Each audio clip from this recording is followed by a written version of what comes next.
그러던 어느 날 또 그렇게 하고 왔어요. 나는 무능력한 목사더라고요. 아무것도 할 줄 모르는 목사예요. 애들 하나 거듭나게 못하는 목사예요. 교인들도 하나도 없어요. 도대체 하나님께서 날 왜 불러셨는지. 그 많은 세월들 아무리 해도 교인들은 하나도 없었어요. 그러던 어느 날 아이들은 또 그렇게 하고 돌아왔습니다. 쇠파이프 하나를 준비를 해놨어요. 저는 애들에게 욕하거나 때리거나 그런 적이 없어요. 그런 성격이 아니에요. 그래서 이제 그 쇠파이프를 하나를 갖고 있다가 또 다시 다 돌아온 아이에게 하나에게 엎드려 뻗치라고 그랬더니 장난인 줄 알고요. 제가 때리거나 소리 지르거나 했어야죠. 저 때리시려고요? 한번 때려보시죠. 때려보시죠. 자, 이렇게 하고 애가 장난인 줄 알고 그렇게 했습니다. 내가 너희들을 아무리 가르쳐도 도둑질 또 하고 도무지 거듭나지 않으니 이건 내가 맞아야 된다. 그러니까 한 번에 때려야 하는데 9대를 때리다가 10대째 슬슬 때리면은 다시 때리게 하겠다. 다 터지고 이건 다 끝나버린다. 그러니까 나를 때리지 않을 아이는 지금 나가라. 다시는 내 눈앞에 나타나지 말고 내 그 약속은 지킬 거다. 애들은 저를 울면서 때렸어요. 다시는 안 그런다고 하면서 때렸어요. 슬슬 때리면 다시 때리게 했고요. 2명한테 맞고는 더 이상은 못 맞겠더라고요. 더 이상은 아니 왜 그렇게 아프다는데 여러분 웃어요.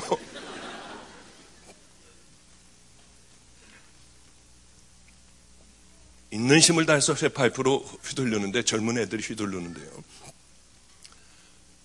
2번째 아이에게 맞고는 주님 이제 더 이상 못 맞겠어요. 어떻게 하면 되겠어요? 3번째 아이였어요. 3번째 아이는 안 때리겠다고 했어요. 한 번만 용서해 달라고 했어요. 그 아이는 나이가 좀 어린 아이였습니다. 죽어도 못 때리겠대요. 한 번만 용서해 주면 이제 다시는 안 그런대요.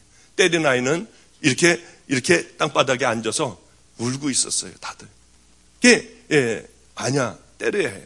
근데 얘는요 옆으로 이렇게 이 넓적다리 있는데 이쪽 히프 있는 데를 때리는 게 아니라 잘못했어요 하고 자기도 이렇게 왜 웃으세요? 잘못했어요 하고 이렇게 들면서 있는 힘을 다해서 내리친다는 게 미안해서 이게 세게는 세게 하고 제가 소리를 들으니까 때리긴 때려야 하는데 때리는데 이 허리 척추 밑에 꼬랑지 뼈 있는 데 가서 맞았어요. 근데 저도요 애들에게 제가 무너지면 우리 집 애들은 다 무너져 버려요. 제가 그렇기 때문에 무너질 수는 없어요. 언제 어디서도 제가 무너지면 다 끝나는 거 아니겠습니까? 우리 집 애들 다 무너지잖아요. 그 어디서나 어떤 형편에서도 저는 아픈 척을 하거나 아니면 그런 척을 안 해요. 당당하게 어디서도 깡패들 앞에서도 제가 당당하게 항상 맞섰어요. 그러다 매도 많이 맞았지만요. 근데 이것을 딱 맞는 순간에 저도 모르게 굴르고 있더라고요. 땅바닥에서. 그리고 짐승 소리를 내고 있었어요. 막 소리를 내고 있었어요. 제가 아마 아파본 것 중에 평생에 그렇게 아파본 것은 없을 거예요. 그래 지금도 허리를 사실은 잘 못 써요. 지금도 아주 이번 미국 집회가 특별하게 아주 굉장히 아파요. 제가 늘 핫팩을 갖고 다니고 이렇게 했거든요. 그런데 중국에서 10시간씩 하루에 10시간씩 말씀을 전하고 그렇게 하다가 보니까 아주 상태가 안 좋은데 저를 차로 이렇게 여기 데려다주고 이렇게 하는 분의 차를 타보니까 너무 따뜻했어요. 어쩌면 그렇게 따뜻하고 뜨거울 정도로 따뜻했는지요. 그래서 어제도 내리면서 제가 여기서 내리기가 싫으네요. 그랬더니 왜 그러시냐요. 그래서 그 얘기는 아마 제가 잘 안 했을 거예요. 정말 내리기가 싫을 정도로 따뜻했어요. 제 차에 보면은 특별하게 제작한 이렇게 핫백이 있습니다. 등어리서부터 이렇게 밑바닥까지 뜨거워서 남들은 앉아서 운전을 못해요. 여름에도 저는 그거가 있어야 돼요. 마가리 다락방에도 제 의자에도 전기 그것이 있고요. 제 방에도 그것이 있고요. 교회는 특별히 또 따로 만든 이 척추 있는 그 밑에 쪽이 딱 닿을 수 있도록 아주 특별하게 만든 그런 핫팩이 어디든지 제가 가는 곳마다 다 있어요. 왜냐하면 그렇게 많은 세월이 지났지만 지금도 역시 허리를 잘 못 써요. 거의 그렇게 못 써요.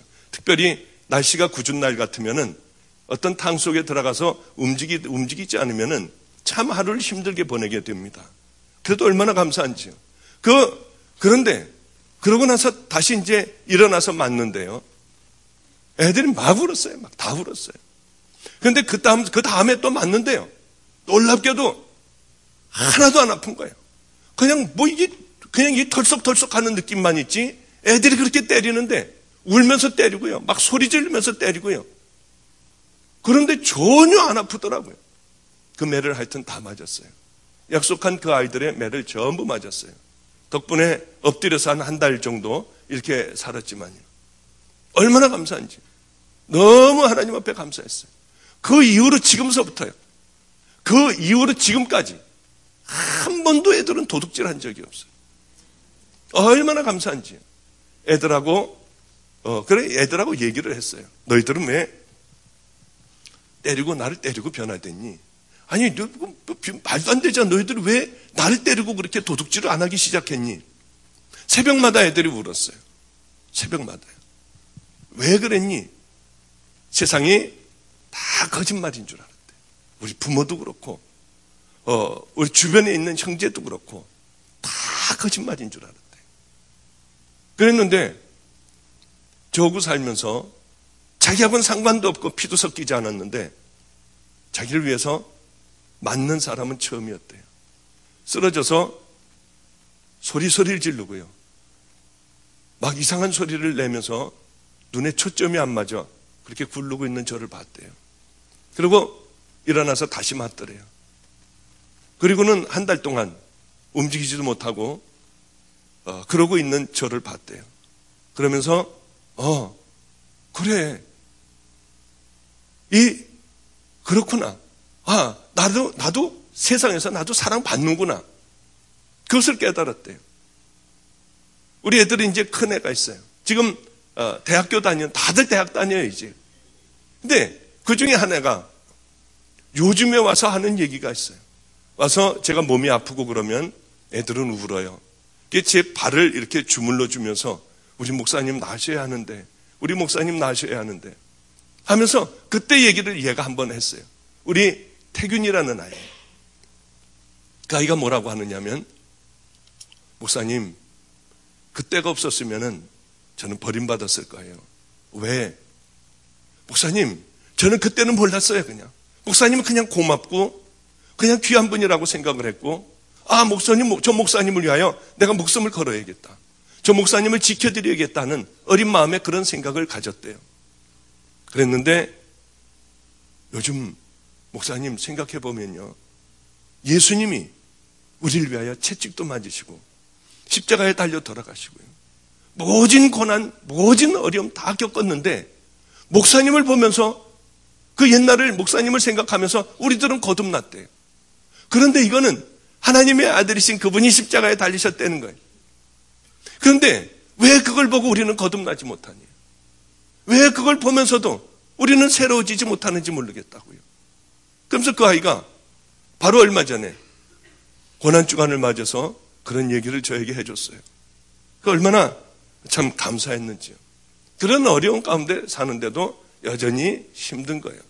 먹을 것도 별로 없고요. 우리는 교육자 회의라고 있습니다. 목사님들이 한 달에 한 번씩 모여서 밥을 먹어요. 회의도 하고요. 감리교회는 그렇습니다. 그랬는데 밥을 이틀간이나 굶었어요. 금식하고 굶는 거는 다릅니다. 그래, 내일이면 이제 교육자 회의야. 가면 시큼 먹어야지. 그 밤에 잠이 안 와요. 먹을 걸 생각하면 좋아가지고. 그러면은 상하고 상 사이에 가서 앉자. 그리고 이쪽에서 반찬을, 저쪽에서 반찬으로 먼저 잔뜩 배부린 다음에, 그 다음에 우린 돌솥밥을 평안지방에서는 늘 먹었습니다. 돌솥을 여기다가 따로 놓고 물을 부어놓고 그거 밥을 먹으면 정말 맛있을 거야. 그리고 그렇게 생각을 하고요. 정말로 제일 먼저 식당에 가서 의자 상하고 상 사이에 가가지고 탁 적당히 앉아가지고요. 그리고 기도하는 척하고 있는 거예요. 왜냐하면 기도 안 하면 저쪽으로 가라고 하면 또 이쪽 가가지고 먹고 할 수 없으니까 기도하는 척을 하고 있는 거예요. 그럼 와가지고 왜 똑바로 앉지 이렇게 앉아? 그래도 모르는 척하고 기도하고 있으면은 이상하게들 앉다가 저쪽서부터는 제대로 다 앉아요, 이제. 어른들 앉는 데서는 제대로 앉아요. 우리야 뭐 맨 꼬레비니까요. 그리고 이제 천천히 양쪽 반찬을 왔다 갔다 하면서 아무도 눈치 못하게 그 천천히 먹어요. 그 밥을 따로 놓고, 이제 물을 부어놓고요. 그리고 한 숟갈을 밥을 척 하고 집어넣으면은요. 어쩌면 반찬 몇 개 집어넣는데 죽을 것 같이 힘든 몸이 싹 풀리는 거예요. 밥을 한 숟갈을 딱 따먹고 몇 번 씹지도 못하고 그냥 꿀떡 생기면은 이만한 게 일로 쭉 들어가는 게 얼마나 감사한지. 아버지 감사, 주님 감사, 주님 감사 하면서 이제 그걸 먹는 거예요. 그리고 두 번째 이제 또 먹고 본격적으로 먹으려고 하다가 보면은 집에서 굶고 있는 애들이 생각이 나요. 도저히 양심상 못 먹겠는 거예요. 그래서 먹으려고 그러다가 숟갈을 내려놓고요. 그냥 있으면 왜 안 먹어? 요즘 얼굴이 왜 그래? 왜 이렇게 누래? 그러면은 그냥 속이 안 좋아서 그래요. 그리고 이제 있으면은 등치가 큰 목사님이 계세요. 그 목사님이 넌쩍 갔다가 그 밥을 자기한테다 이렇게 덜어놓는 거예요. 얼마나 속이 상하는지. 나는 언제까지 이렇게 살아야 하나? 참 속상한 마음으로 왔어요. 그런 날들이 참 많았습니다. 그런데 이상하게 어떤 생각이 들기 시작을 하냐면은 이제 고난이 거의 끝나간다고 하는 생각이 저도 모르게 드는 거예요. 이제는 거의 끝나간다. 그런데 제가 심장이 아팠다고 했지 않습니까? 하나님이 고쳐줬다고 했잖아요. 그런데 마지막 고난이 이제 제게 몰아닥치기 시작을 했어요. 우리는 감리교회는 목사 안수를 받으려면은 뭐가 있어야 하느냐면 건강진단서 딱 정해준 국가 그 기관이나 뭐 이런 데서 건강진단을 받아야 돼요. 근데 이상하게 몸이 죽어가기 시작을 했어요. 자고 일어나면 못 일어나겠는 거예요. 아무것도 못 하겠는 거예요. 이제 교인은 한 가정이 더 들어왔어요. 근데 죽어가는 거예요. 제가 죽어가는 거예요. 왜 이럴까? 왜 이렇게 식은 땀이 날까? 그리고 몸은 말라가고요. 그래, 검사를 하려고, 이제 그 목사가 되기 위하여 검사를 하려고 병원을 찾아갔습니다. 저는 대학교 1학년 때 우리는 교련이 있었어요. 그때는 뭐 교련이 있어가지고 군사훈련 뭐 이런 것을 하고는 했습니다. 저희 다닐 때는요. 근데 그때 예방주사를 맞았어요. 총으로 된 예방주사인데 쫙 이렇게 벌리고 있으면 그냥 쏘고 가는 거예요. 툭툭툭툭 쏘고 가는 거예요. 그때 제가 B형 간염에 걸렸습니다. 몸이 식은땀이 나고 참 어지럽고 해서 서울대학병원에 김정용 박사라고 하는 분이 있어요. B형 간염 백신을 만든 분이죠. 그분에게 갔더니 B형 간염에 걸렸다는 거예요. 간이 부어있고 그리고 너는 쉬어야 한대요. 그게 이제 대학교 1학년 때였으니까 의대를 그럼 내가 포기해야 됩니까? 포기하는 게 좋다고 해요. 그래도 저는 그냥 공부를 했어요. 잊어버리고 저는 그냥 하여튼 겨우겨우 유지해가면서 왔어요. 하나님을 만나고 저는 하나님이 다 치유해 주신 줄 알았어요. 심장을 치유해 주신 하나님이 간은 치유 안 하셨겠어요. B형 간염을요. 병원에 그러나 그 고생을 하다가 병원에 갔을 때는 청천벽력 같은 제게 진단을 내렸어요. 간경화 말기였어요. 참 얼마나 충격이었는지요.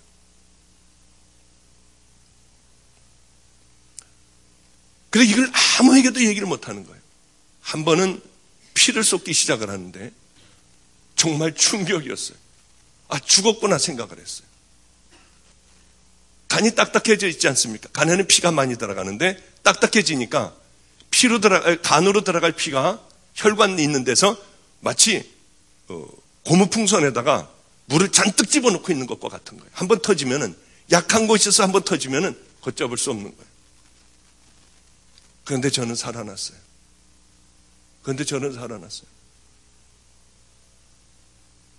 그래, 우리 아버님에게 가서 제가 이런 얘기를 한 적이 있어요. 작은 아버님과 계신 그때 너무 힘들어서 차를 타고 오다가 확 차에 치이든지 하는 건 행복한 것 같아요. 비행기를 타고 가다 비행기가 폭파되는 거는 너무 행복한 죽음 같아요. 그랬더니 쓸데없는 소리 한다고 야단 맞은 적이 있거든요. 그런 어려움을 겪었던 때가 있어요. 저 혼자만의, 아무도 모르는 저 혼자만의 그런 가슴앓이를 한 적이 있어요. 근데 우리 교회에 그때 등록을 한 사람이 하나가 있었는데 어떤 집사님 내외분이 중국집을 하는 그런 내외분이 아들과 함께 등록을 했습니다. 저는 죽어갔어요. 이분들이 저에게 왔어요. 이제 주일날 강대상에 서지도 못했습니다. 그리고 이 들어오는 있는데요. 이분 내외분들이 와서 뭐라고 하느냐면 자기네들은 이제 예수를 안 믿겠다는 거예요. 하나님을 떠나겠대요. 목사님같이 그렇게 최선을 다해 살아왔는데 이렇게 그 마지막에 비참한 죽음이라고 하면 자기네들은 그 예수를 안 믿겠다는 거예요. 할 얘기가 있어야죠. 제가 나는 죄인이라서 그래요. 그 얘기밖에는 더는 못했어요. 이분이 저를 데리고 아주대학병원을 가자는 거예요. 수원에 있는 아주대학병원이었어요. 거기를 가자는 거예요. 자기네 그 친척이 뭐 누군지 거기에 원무 과장인가 뭐 하는 사람이니까 가자고 하는 거예요. 그래서 안 간다고 했습니다. 나는 내 병을 아는데 왜 가느냐. 방법이 있으면 가지만은 방법이 없다. 그랬더니 이분이 자꾸 가자는 거예요. 그럼 예수를 안 믿겠대요, 이제. 아니, 이것이 끝이라고 하면 그 예수를 자기가 왜 믿냐요? 망하는 거 아니냐, 예수 믿고. 그래서 전 아니라고 했어요. 그래서 저하고 약속을 했습니다. 내가 만약에 병원을 가서 나는 분명히 동일한 진단을 받을 거다. 그러면은 나를 산 위에다 올려다 놔라. 그리고 올라오지 말아라. 내가 기도하다가 안 되면 기도하다 죽는 거고, 기도하다가 하나님께서 날 살려주시면 내 걸음으로 난 내려올 거다. 약속을 했어요. 병원을 갔습니다. 이 청소부가 청소를 하고 있더군요. 얼마나 부러웠는지요. 저 사람은 아프지 않을 거 아니야. 밤에 고통스럽지 않을 거 아니야. 죽음에 대한, 물론 천국에 가지만 아직 가보지 않은 그 나라에 대한, 미지에 대한 막연한 두려움도 있고요. 그리고 나는 하나님께서 나를 여기까지 쓰시려고 부르셨나. 아무것도 해놓은 것도 없고 별로 해놓은 것도 없는데 제 차례가 돼서 들어갔습니다. 이런저런 얘기를 했어요. 검사를 먼저 하래요. 다니면서 피검사도 하고 뭣도 하고 하는데 쓰러질 것 같더라고요. 그래서 제가 검사를 못 받겠다고 했어요. 간호사에게 그랬더니 다시 의사에게 저를 데리고 가는데, 가면서 제가 나는 이제 마지막이구나. 저 의사를 복음을 전해야겠다. 하나님 믿지 않는 사람이면 복음을 전하게 해주세요. 그 사람 앞에 갔어요. 왜 안 했냐. 제가 힘들어서 못하겠다.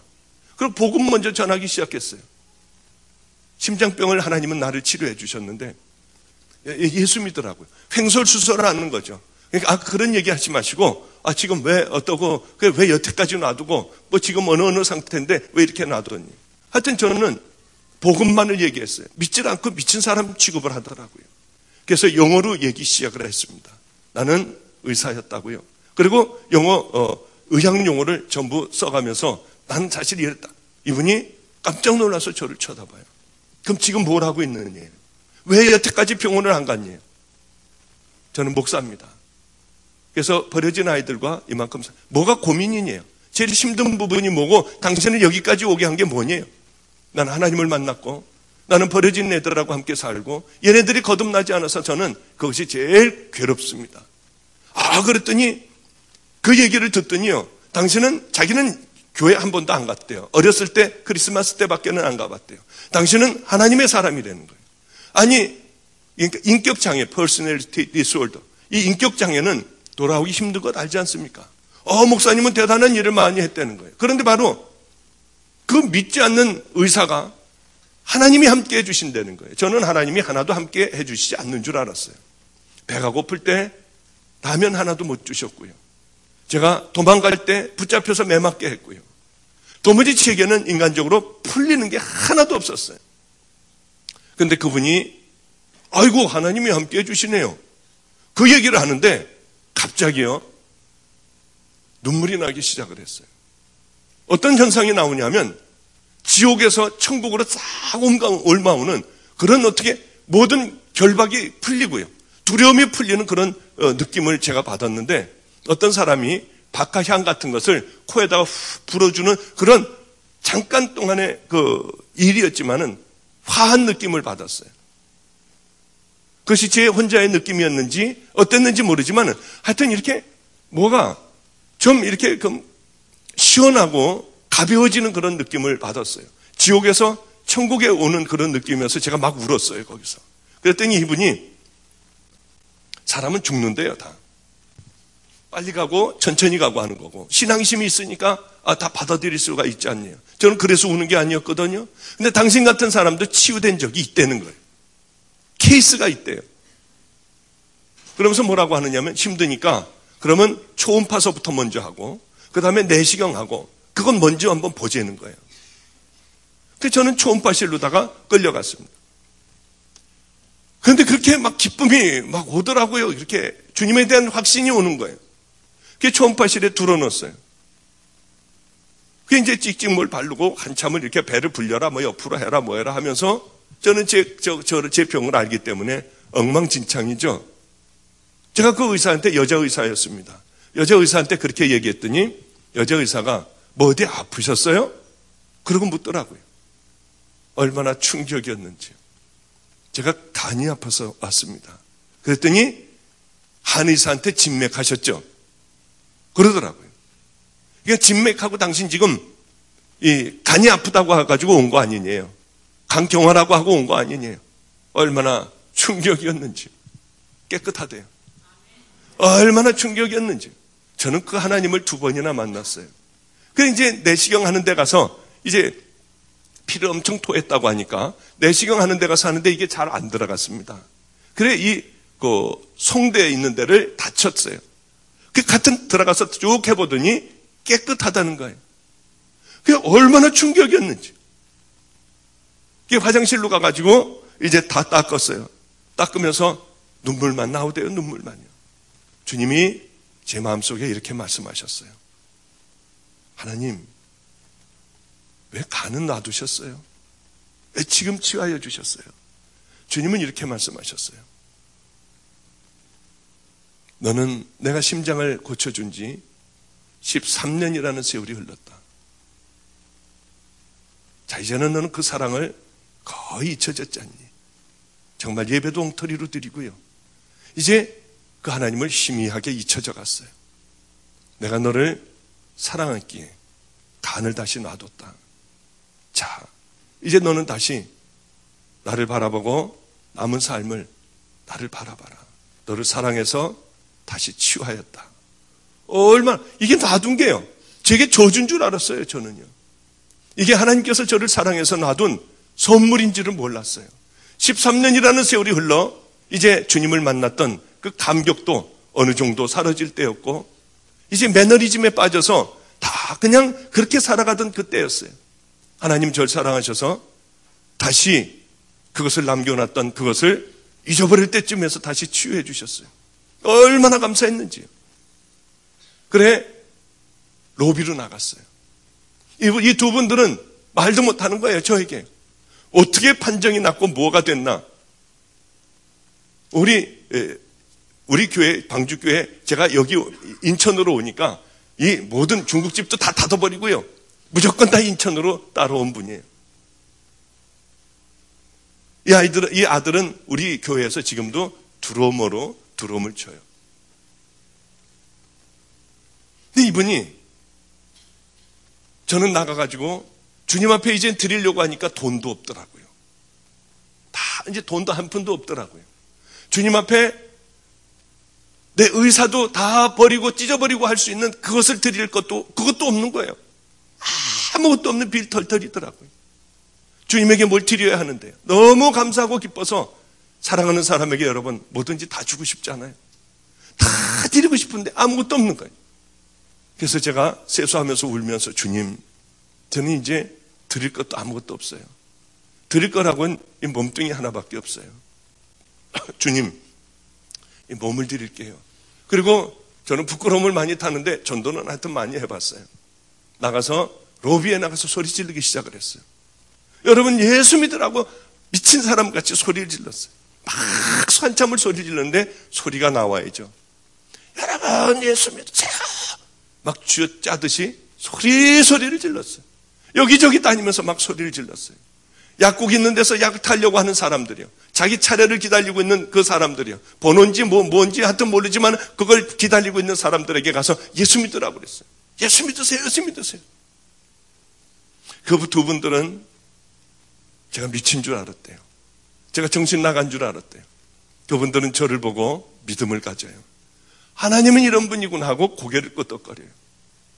나중에 그 얼마나 그분들이 회개했는지 모르는데요. 저런 저주를 받는다면 난 예수 안 믿는다고 했어요.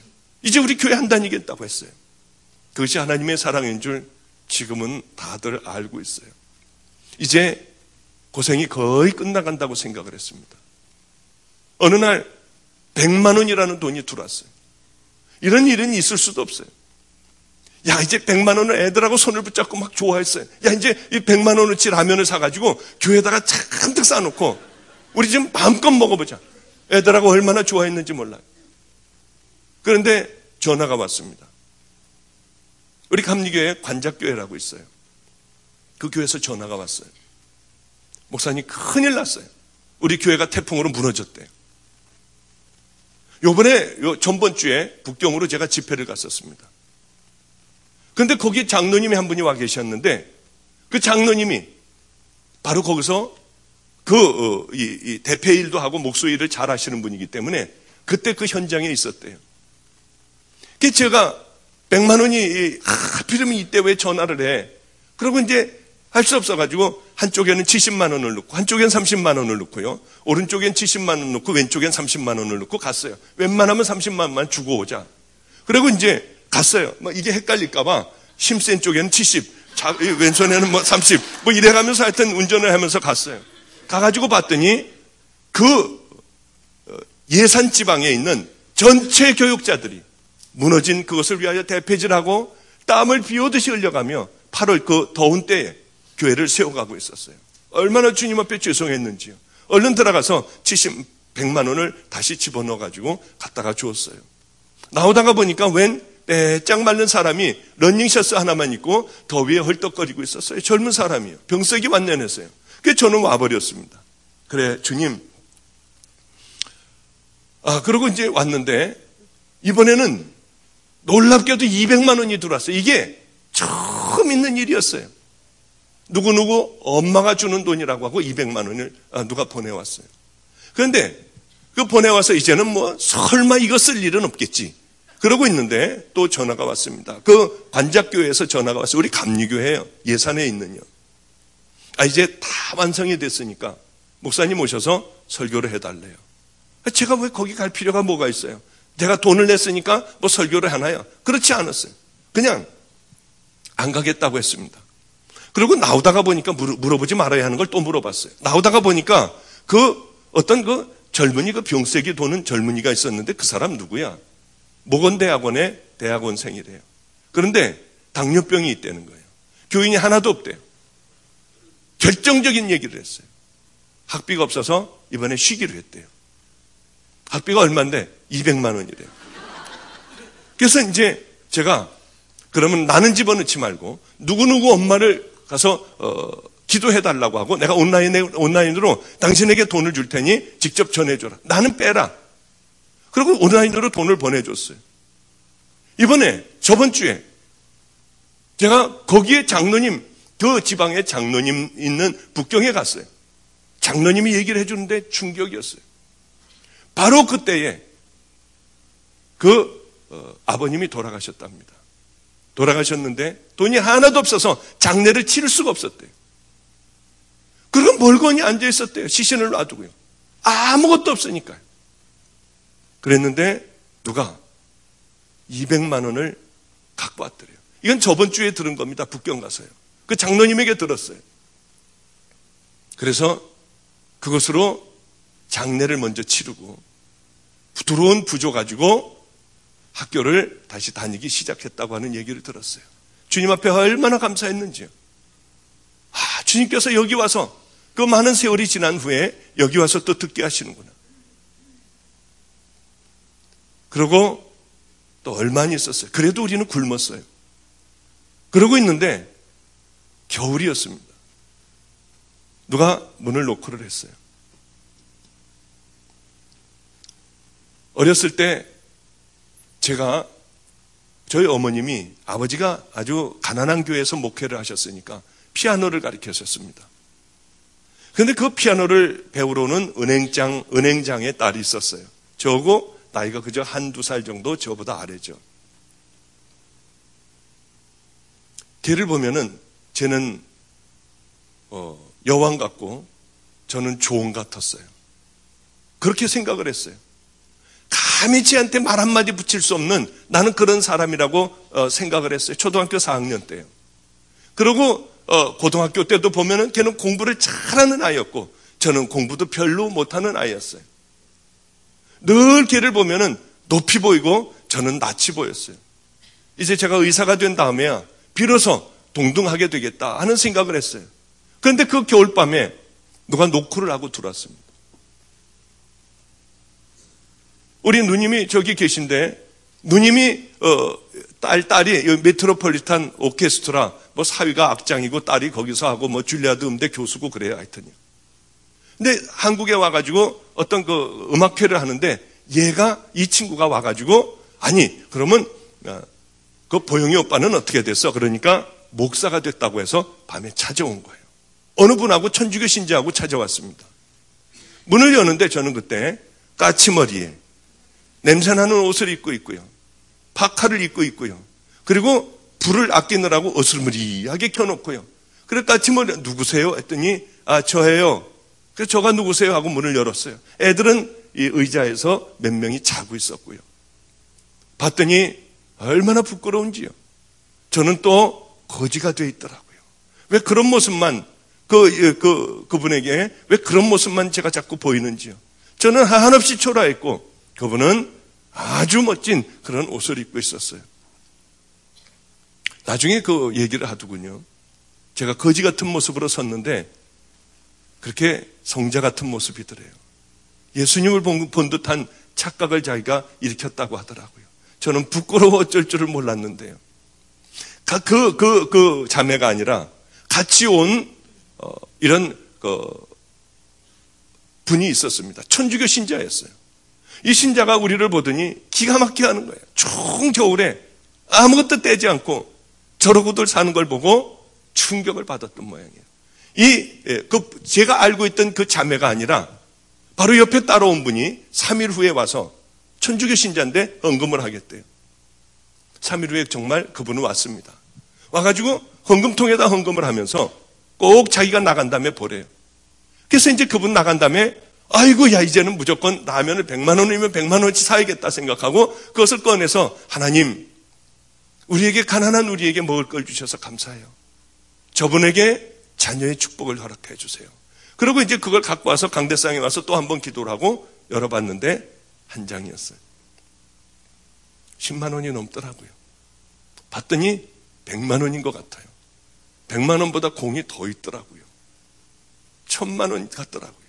1000만 원보다 공이 더 있더라고요. 아니 여기는 뭐 잘 사는 동네라서 그런지 1억이라도 놀라지도 않네요. 여기는 왜 그러냐면 부자 동네 모양이야 아마. 저에게는 어마어마하게 이게 엄청난 큰 돈이었어요. 얼마나 충격을 받았는지. 그러면서 3일 후에 와서 또 돈을 주겠대요. 또 헌금을 하겠대요. 3일 후에 와서 또 5천만 원을 또 하는 거예요. 막 하는 거예요. 그 돈을 가지고요. 맨 처음에 한 게 가서 은행에 가서 거슬러 가지고요. 1억짜리를 거슬러 가지고 그거 가지고 먹기 시작을 했어요. 그동안에 얼마나 배가 고팠습니까? 뭐 짜장면 내다 탕수육에다가 그 다음날에는 뭐 돼지 불갈비에다가 그 다음날에 막 저녁 때 되면 막 이 치킨에다가 막 피자에다가 밤낮 먹었어요. 얼마나 먹고 다녔는지요. 애들이 그동안 구경하지 못했던 에버랜드에 가서 에버랜드라고 이제 노는 데가 있거든요. 거기 티켓을 이 팔찌 하나 차가지고 돌아다니면서 얼마나 애들하고 타면서 놀았는지요. 이제 9시간씩 새벽 기도할 이유가 하나도 없어요. 제일 먼저 기도가 줄어들더군요. 이제 여기 1억 5천만 원이라고 하는 든든한 돈이 있는데 아니 세상에 겁날 게 뭐가 있겠습니까? 전도하는 것도 슬슬 미뤄지고요. 산기도 하는 것도 짧게 하고 내려오는 거예요. 그냥 가서 찍고 내려오는 거예요. 안 하면은 마음이 부담스러우니까.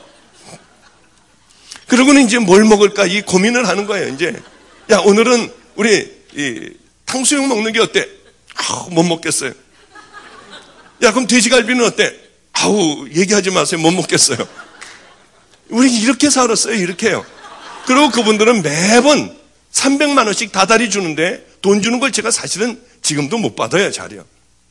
그래 이분이 그걸 알고 오렌지 주스 그 2개 다 그곳에 밑에다가 300만 원을 집어넣고 오렌지 주스를 그 위에다 넣어줘요. 이게 얼마나 감사한지요. 제가 그분에게 당신을 간증해도 되겠냐고 물어봤더니 목사님 필요하면 간증하셔도 돼요. 그래서 제가 그분은 간증을 해요. 그분은 누구냐면은 부천이라는 데가 있습니다. 인천 옆에 부천이라는 데가 있어요. 부천에 원미동이라는 데가 있는데 거기에 조마루 길이라고 있습니다. 조마루 길이요. 거기에 조마루 뼈다구 해장국집이 있고 하나는 청기와 뼈다구 해장국집이 나란히 둘이 그렇게 이렇게 서로들 경쟁 관계에 있는 그 두 집이 있습니다. 그런데 거기에 청기와 뼈다구 해장국집의 사장님이에요. 그분이 그렇게 하시는 거예요. 그러니 이거 갖고 실컷 먹고 놀고 하다가 보니까 가만히 어느 날 생각을 해보니까 돈은 이미 제가 버렸던 거예요. 그런데 다시 또 제가 돈을 붙잡고 있더라고요. 그걸 하나님보다 더 중요하게 생각하고 있더라고요. 얼마나 기가 막혔는지요. 얼른 찾았어요. 돈 다 찾았어요.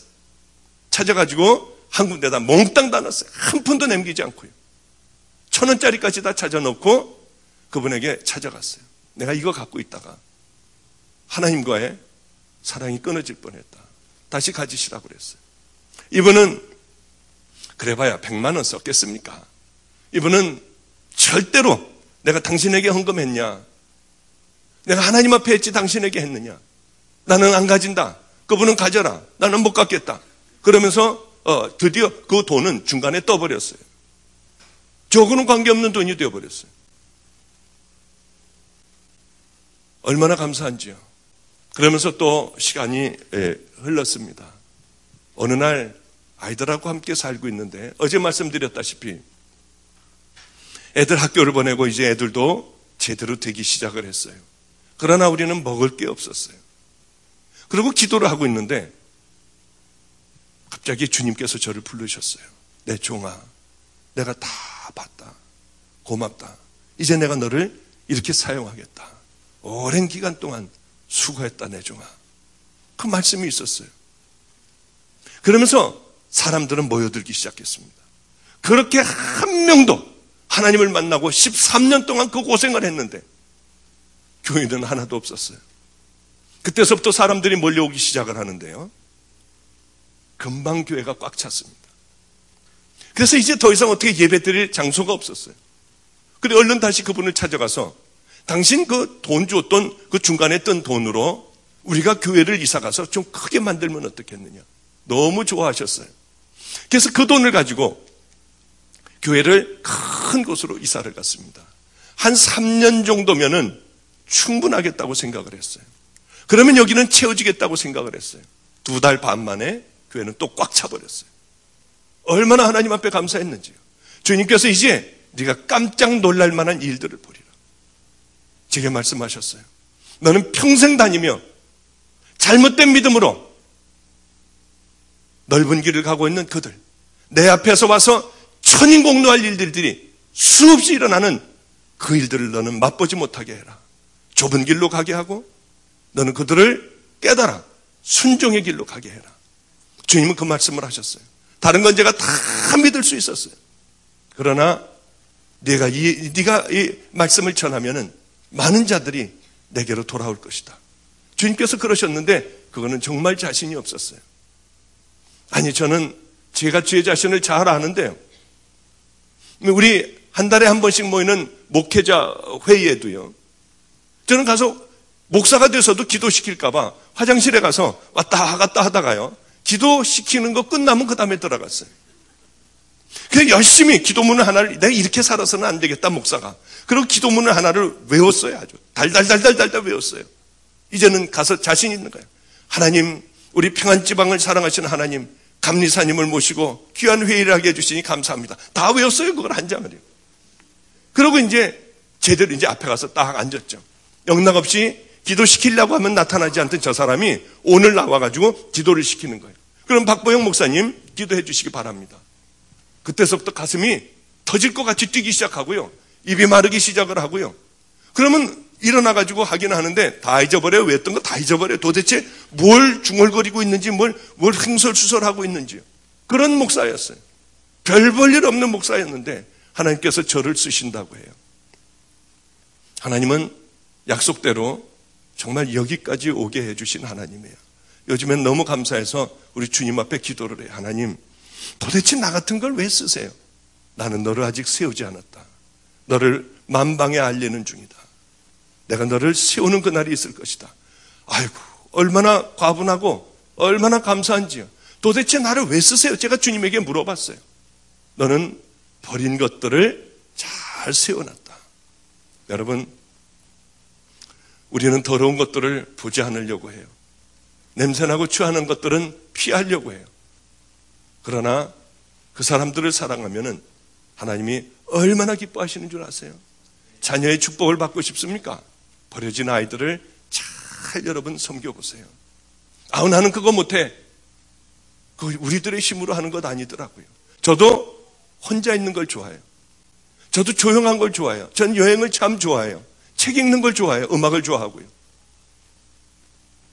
우리 집에는 23명이에요. 아파트에서 살아요. 아까도 말씀드렸지만은 잠깐 아까 밥 먹으면서 식사하면서 얘기했잖아요. 3명씩 나가야 돼요. 아파트에서 몇 번을 쫓겨날 뻔했어요. 3명은 저쪽 나가서 기다리고 3명은 저쪽 나가서 기다리고 그러면서 나가서 다 싫어와요. 집에 들어올 때도 여기서 여기 떨어뜨려 주면서 그러면서 우리는 돌아와요. 아침 시간 되면 난리가 나요. 난리가 나요. 밥을 한번 22명이 먹는다고 생각을 해보세요. 어떤 일들이 벌어지나요? 아침에 일어나서 화장실을 쓰는 것 3시 한 반이면 다 일어나요. 유치원생까지요. 그렇지 않으면은 큰일 나는 거예요. 학교도 못 가요. 새벽 기도도 못 가고요. 그런데 얼마나 감사한지요. 참 힘든 때도 참 많았어요. 여러분, 그런데 하나님께서는 우리를 다 지켜보세요. 머리털까지 세심받으셨어요. 그런데 사람들은 나 혼자 있고 사람들이 안 보면은 아무도 우리를 들여다보지 않는 줄 알아요. 하나님은 네가 왜 그런 말을 하는지, 너는 왜 그런 행동을 하는지, 네가 지금 뭘 하려고 하는지 하나님은 다 아세요. 왜 그걸 하려고 하는지요. 그 이유까지도 하나님은 다 아세요. 하나님은 우리들에게 말씀도 안 하시고 아무리 더러운 짓을 해도 벌을 안 주시니 하나님은 우리에게 아무것도 못한다고 생각을 하고 우리는 살아가요. 그러나 죄는 쌓이게 됩니다. 언젠가 이것이 대낮같이 밝혀지는 그날이 있어요. 죄의 무게를 이기지 못해서 성수대교가 무너지고 삼풍백화점이 무너지듯이 무너지는 그날이 있어요. 어느 누구도 하나님의 심판대 앞에서 그 심판을 피할 수 있는 사람은 아무도 없어요. 주님은 뭘 가지고 심판하시겠다고 했나요? 너희들이 어떻게 살아왔느냐? 너희들이 과연 내 자녀면은 너희들이 자녀답게 살아왔니? 아니면 더럽고 추악하게 너희들만 먹으며 너희들만 배부르며 어떻게 살아왔느냐? 분명히 우리들에게 물으실 거라고 했어요. 여러분, 빛과 소금의 삶을 사는 것은 엄청난 희생을 요구하는 게 아니에요. 천국 가는 믿음의 자녀들의 그 삶은 어마어마한 삶을 살아서 가는 것이 아니에요. 내가 할 수 있는 작은 것들을 하는 거예요. 내가 도울 수 있는 작은 것들을 하는 거예요. 예수님의 마음을 가지고 정말 사랑을 가지고 하는 거예요.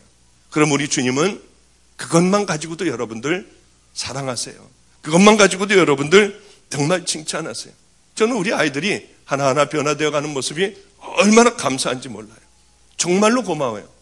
우리 아이 중에 그렇게 미국을 오고 싶어하는 아이가 하나가 있습니다. 얘는 그래서 지금도 저하고 대화도 다 영어로 해요. 되지도 않는 영어로 그렇게 해요. 뭘 하면은 막 이렇게 하는 것까지도 해가지고 뭐 하라고 이렇게까지 하면서 죽어라고 영어 공부를 하고 있는 우리 태균이라고 하는 애가 있습니다. 그러니까 이제 수능 시험을 보게 됐어요.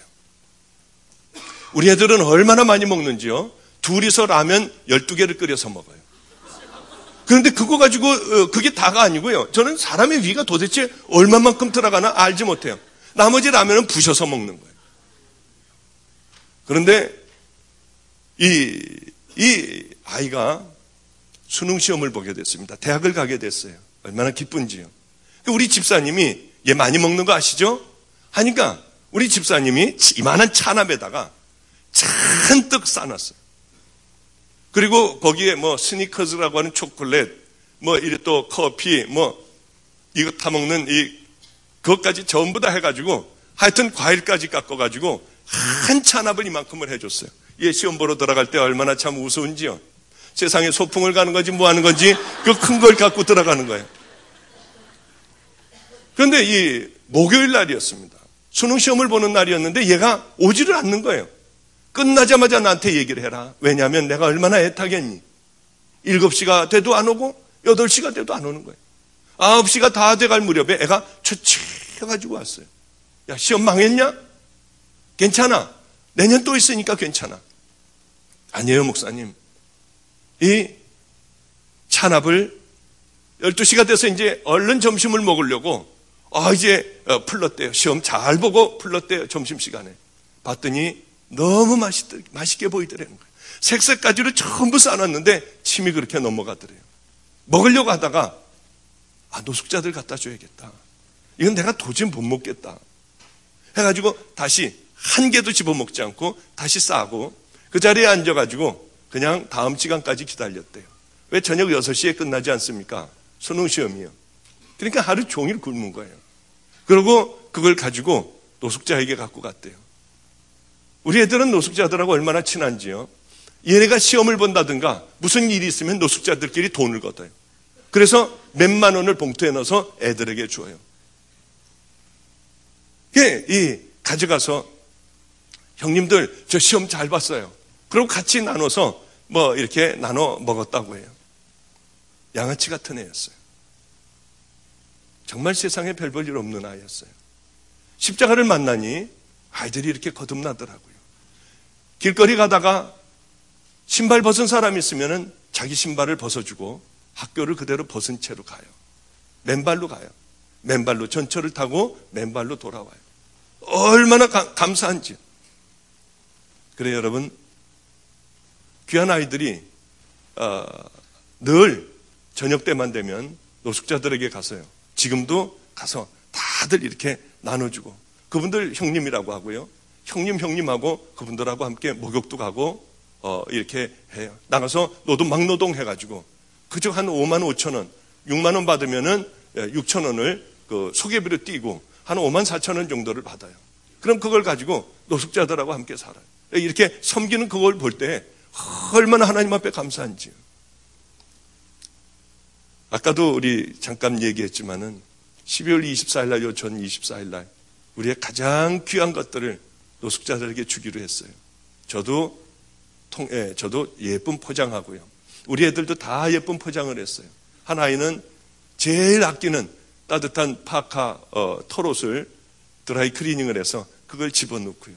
우리 맨 마지막에는 정말 그 자동차 전동차로 가는 거, 전기로 가는 거 그걸 넣었다가 다시 뺐다가 넣었다가 뺐다가 하면서 결국은 그것까지 다 갖다가 노숙자들에게 찬양을 하면서 나눠줬던 기억이 나요. 잠깐 얘기를 아까도 모임 가운데 했어요. 애들이 어른 애들은 그렇게 용돈을 주지 못하지만은 어린 아이들은 500원씩 학교 갔다 오면서 뭘 사 먹게 해요. 다른 아이들 다 사 먹는데 얘네는 사탕 하나라도 빨고 와야지. 다들 먹고 오는데 그냥 오는 건 그렇잖아요. 그럴 때마다 동전을 하나를 더 줘요. 네 친구 중에 가난한 친구가 있으면은 네 사탕과 똑같은 걸 하나를 사서 주고 와라. 이제 애들은 자기의 귀한 것들을 남에게 나눠줄 줄 아는 애들이 됐어요. 얼마나 안성에서 힘들었는지, 정말 힘든 일들이 얼마나 많았는지 몰라요. 생일 같은 건 제가 차려 먹어본 적도 없고요. 생일 때 아마 매맞지 않으면 굶고 있었을 거예요. 그 많은 13년의 세월들이. 그런데 어느 날 그렇게 해서 이제 교인들도 좀 오게 됐어요. 그래 그러니까 우리는 새벽기도 다 나옵니다. 그래서 이제 그날도 애들이 다 남의 집에 가서 잔다고 하고 새벽기도를 이제 주일날 이제 제가 아침에 일어나서 쭉 도는데 한 명도 안 나오는 거예요. 이럴 리가 없거든요. 우리 애들도 안 나오는 거예요. 남의 집에, 집사님네 집에 가서 자면서요. 얼마나 실망을 했는지요. 교회를 보니까 불이 꺼져 있어서 불을 켜고 문을 열고 들어갔어요. 제 속을 제일 썩이는 여자의 고등학교 2학년짜리가 있었습니다. 그 아이가 머리가 길고 찬양을 참 잘하는 애예요. 교회 불이 켜지자마자, 교회 문을 열고 들어가자마자 이 아이는 거기 숨어 있다가 제 생일인지도 몰랐어요. 촛불을 켜고 당신은 사랑받기 위해 태어난 사람을 노래를 불러주는데 얼마나 눈물이 났는지요. 밤새 거기 숨어 있었어요. 그 케이크를 저를 주려고요. 그 마음이 얼마나 감사했는지요. 이 불을 킴과 동시에 교회 내에는 전체가 풍선으로 발 디딜 틈이 없이 풍선으로 장식되어 있었어요. 앞을 바라보는 순간에 숨이 얼마나 막혔는지요. 저를 미숫가루를 타주던 이빨 빠진 할아버지가 이렇게 목사님 생신을 축하합니다. 우리 전교인이 얼마 되지 않는 전교인이 그것을 강대상에서 하나씩 붙잡고 있었어요. 인생의 제일 밑바닥에서 원치 않는 아기를 하나를 낳았어요. 이 아이를 저에게 갖다 줬어요. 4살 때 갖다 줬어요. 여기서 버림받고 저기서 버림받고 하는 여자아이였어요. 이 아이의 이름은 내화. 너는 이 세상에서 끝난 인생이다. 내세에 꽃이나 되거라. 그래서 내화라는 이름을 가지고 있는 아이였어요. 저는 우리 집에 오자마자 수빈이라는 이름을 지어줬죠. 우리 수빈이도 그것을 붙들고 있었고요. 저와 함께 병원에 갔던 그 조집사님, 이 창훈이 아빠, 창훈이 엄마, 전부 다들 아주대학병원에 갔던 그분들도 다 그걸 들고 있었어요. 그리고는 당신은 사랑받기 위해 태어난 사람을 불러주는데 얼마나 눈물이 났던지. 정말 우느라고 못 올라갔어요. 겨우 눈물을 참고 그 다음에 제가 올라갔습니다. 그래서 이렇게 얘기했어요. 여러분, 이 사랑을 우리 서로들 평생 잊지 말자고요. 저는 여러분들이 따귀를 때려도 평생 여러분들 위하여 기도할 거라고 했어요. 눈을 감으면 누가 있었는지 순서까지 다 기억이 나요. 틈나는 대로 그분들을 위해서 기도하죠. 그리고 그분들을 다 데려다주고 안성천이 흐르는 그 새벽 기도를 끝나고 거기에 차를 세웠습니다. 혼자 밖에 나갔어요. 해는 벌써 높이 떴더군요. 얼마나 행복한 목사인지요. 세상에서 저같이 행복한 목사가 없었어요. 하나님께서 이제 저를 크게 쓰시고 어디로 무엇을 해주신다고 해서 저는 그게 제가 행복한 이유가 아니었어요. 교인들이 저에게 생일을 차려줘서 그게 제게 행복한 이유가 하나도 아니었어요. 물론 행복하기도 했지만요. 제가 행복했던 이유는 딱 한 가지예요. 하나님이 날 사랑하시는 것이요. 그것이 너무 감사하더라고요. 나를 그냥 놔뒀더라면 도대체 나는 지금쯤 어떻게 됐을까? 아마 분명히 땅속에 묻혀 있을 거예요. 그리고 영원한 지옥에 가 있을 거예요. 그런데 하나님은 저를 사랑하셨어요. 여러분, 자녀를 위한 기도가 얼마나 중요한 줄 아세요? 여러분의 남편이나 믿지 않는 아내를 위하여 기도하는 것 얼마나 중요한 줄 아세요? 결국은 하나님께서 불러 써주시더라고요. 실망하지 말고 여러분 열심히 기도하세요. 하나님은 나를 왜 배고프게 했을까? 이제는 배고픈 사람 있으면은요, 제가 집을 빼서 다 나눠줘 버려요. 하나님은 왜 나를 그렇게 아프게 했을까? 우리 교회에 간암과 후두암이 있다고 했잖아요. 그 사람 붙잡으면 저는 항상 방언으로 기도해요. 하나님, 이 암을 날 주세요. 꼭 날 주셔야 돼요. 왜 그렇게 기도하느냐 하면 제가 죽음이라는 것이 얼마나 힘들고 이 죽음의 고통과 또 이 육신의 고통이 얼마나 힘든지 제가 알기 때문에 그래요. 저는 이제 경험을 해봐서 알아요. 우리 하나님을 알고 천국을 확신해요. 이분들은 두려워하더라고요. 그래, 항상 하나님 이 후두암을 꼭 절 주셔야 돼요. 목자에게 하나님 양을 사랑하라고 했잖아요. 저를 반드시 주세요. 이 가난 보고도 붙잡고 늘 그렇게 기도했어요. 그렇게 기도할 수 있었던 이유는 제가 아파봤기 때문에요. 제가 고통을 당해봤기 때문에요. 이제야 하나님을 알기 때문에요. 그래서 하나님은 나를 고생을 하게 하셨구나. 어느 날은 너무 피곤해서 이분들하고 이 후두암 환자를 붙잡고 기도하며 방언으로 하지 않고 그냥 했어요. 하나님, 나도 모르게 한 거예요. 하나님, 우리 할아버지의 후두암을 절 주세요. 절 주세요. 저는 방언으로 하고 있는 줄 알았어요. 할아버지가 갑자기 저를 밀어냈어요. 막 밀어내더니 막 뭐라고 하는 거예요. 다시는 당신 이제 목사님 기도 안 받겠대요. 어떻게 그런 기도를 할 수 있느냐. 할아버지는 돌아가셨어요. 그래도 얼마나 그 할아버지가 감사했는지요. 이렇게 내가 사랑을 받는구나. 다시는 기도 안 받겠대요. 그리고는 피해 다니셨어요. 축도가 끝나기 전에 집으로 가버리셨어요. 제가 붙잡고 또 기도할까 봐요. 나는 정말 행복한 목사구나. 그래, 여러분, 고난당하는 게요, 이 고난이라고 하는 게 그 당시에는 정말 죽을 것 같고 힘들고 지치고 하지만은 하나님이 우리에게 주시는 가장 큰 선물 중에 하나가 고난이라고 하는 사실이에요. 왜?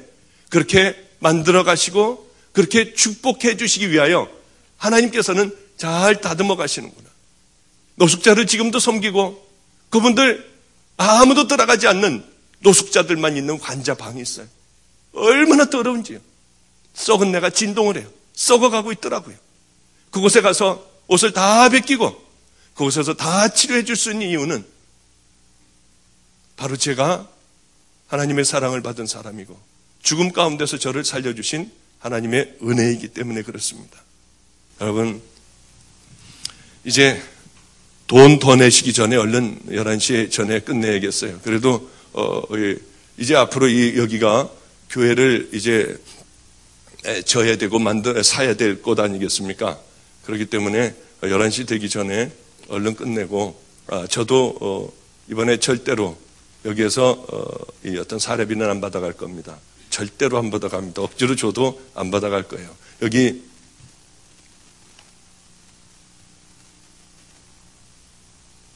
교회 하는데 귀하게 그렇게 쓰여질 수 있다고 하면 얼마나 감사하겠습니까? 그러니 여러분들도 이 교회 교인들은 열심히 최선을 다하여 헌금하십시오. 그래서 이제 다음에 내년에 올 때는 아름다운 교회에서 예배 드렸으면 참 좋겠어요. 그리고 그런 것들이 하늘나라에 우리들의 큰 상급으로 쌓인다고 하는 거죠. 그러니 여러분들 죽도록 하늘나라에 쌓아두지 어리석게 이 땅에 쌓아두지 마십시오. 좀 불편하면 어떻습니까? 주님을 따르는 하나님의 자녀들은 하나님이 분명히 책임져 주십니다. 여러분, 세상을 이길 수 있는 꼭 그 믿음을 소유하시고요. 큰 것을 바라지 말고 적은 것서부터 하나하나 여러분들이 고칠 수 있는 그것서부터, 하나님이 싫어하시는 그것서부터 하나하나 고쳐나가며 이 다음에 만났을 때는, 또 세월이 지나간 후에는 여러분들의 믿음이 부쩍 커 있고 정말 다른 삶들을 살아가는, 다른 가치관으로 살아가는 귀한 믿음의 자녀들 되시기를 주님의 이름으로 축복합니다. 기도하겠습니다. 거룩하신 주님, 이제 이렇게 해서 아버지여 다 집회를 마쳤습니다.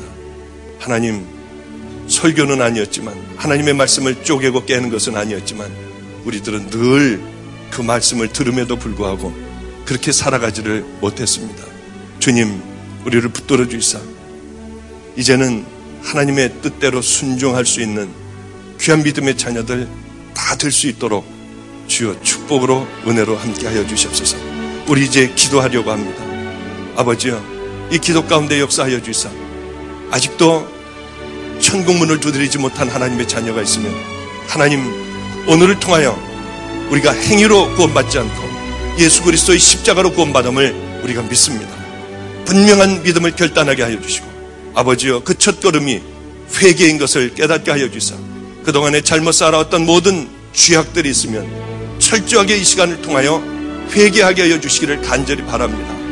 하나님, 기도하는 모든 기도의 제목들이 이루어지는 은혜로운 믿음의 아버지의 역사가 하나님 이 집회 가운데 늘 있게 하여 주시옵소서. 하나님의 귀하고 아름다운 믿음의 제단이 빠른 신뢰에 만들어져 마음껏 하나님을 찬양하며 똑바른 교회가 되어 세상의 빛과 소금의 역할을 하게 하여 주시옵시고, 다른 교회의 아버지 본이 되며 다른 교회가 이 교회를 바라보며 부끄러워하는 꼭 그 제단이 되게 하여 주시옵소서. 3일 동안의 이 집회에 함께 해주시며 마지막에 놀랄만한 하나님의 은혜와 역사가 임하기를 간절히 바라오며 구주 되신 예수님 이름으로 기도드렸사옵나이다. 아멘. This is the air I breathe.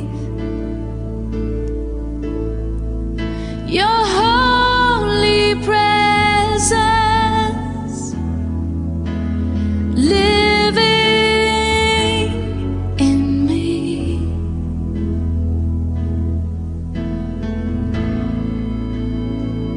This is my day.